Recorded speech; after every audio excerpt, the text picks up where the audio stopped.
this is episode 12 of Tea Time History. Woo! Okay, so today's question is, what forms have European governments taken and how have these changed over time? So a monarchical government was the main type of government in European nations. There were three large empires that controlled over the European nations. The Holy Roman Empire, Austrian Empire, and the Ottoman Empire. The Holy Roman Empire, not to be confused with the Roman Empire, had a very strong hold on the religion, which was Catholicism. Other monarchical governments had great control over tax collection and military. They had, again, a very strong hold over the people. So after the Peace of Westphalia in 1648, this ultimately ended the ideology of universal Christendom, which helped cause a decline in the Holy Roman Empire.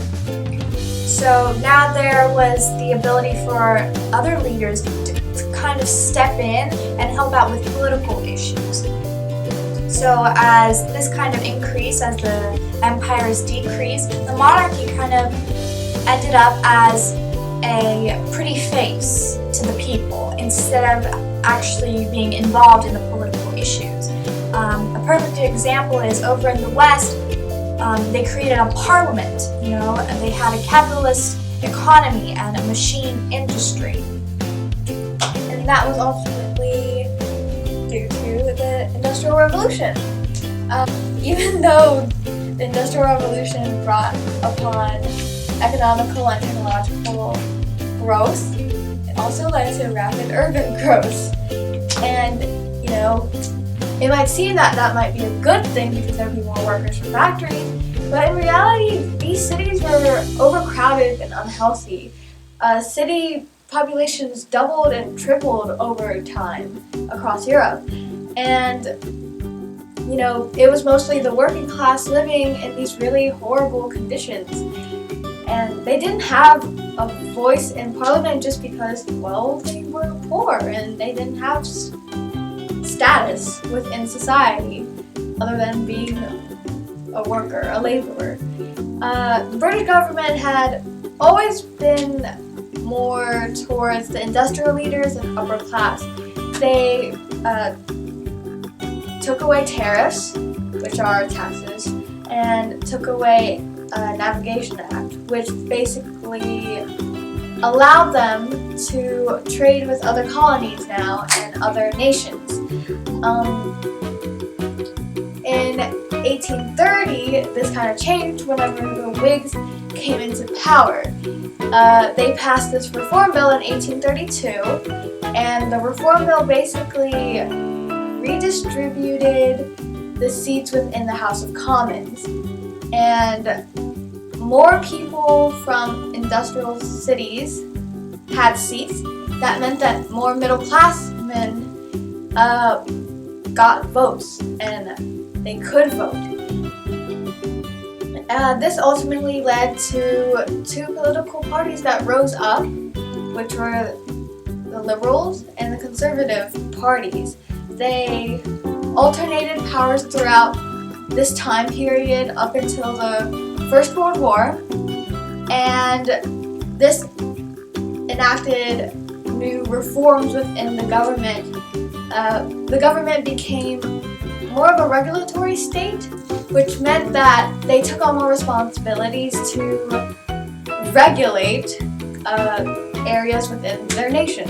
In 1835, the Municipal Corporation Act was passed, and basically what it did was provide local governments to cities and towns so that the needs of these cities and towns could be better given to the people. In 1847, the 10 Hours Act passed, and this was more towards the children and women, and it limited them to work only 10 hours a day. And this eventually also led to men having a 10-hour workday because men and women and children, their work was interdependent. They depended on each other, so it was just logical for men's hours to be reduced as well. Another thing that the government got heavily involved in was modernizing the sewage system. And the reason why that these towns and cities were so disgusting to live in was because the waste products of factories and people living, taking number 2, they would just go into the river, and when these rivers would flood, it would get into the streets and flood into the homes, and this promoted the spread of diseases, and more people were sick. So the government realized that they had to do something about it, so they modernized the sewage system in order to prevent these things to happen, to prevent flooding to happen, and to create a more clean and healthy environment to live in. Okay, everybody, recap time! Monarchies were the main type of government in the European nation. The Holy Roman Empire, the Austrian Empire, and the Ottoman Empire were the largest empires, but with the Peace of Westphalia, the Holy Roman Empire declined. Other leaders had more political involvement, and the West kind of created their own type of government, parliamentary. The Industrial Revolution promoted urban growth, which resulted in overcrowded cities, but the government didn't really do much because it was more towards industrial leaders and upper class in the beginning, until the Reform Bill of 1832 passed and caused 2 political parties to come to life, the Liberals and Conservatives, which aimed more to help the people. And because of this, new reforms happened, and the working class's life became better. Bye guys, we'll see you next time!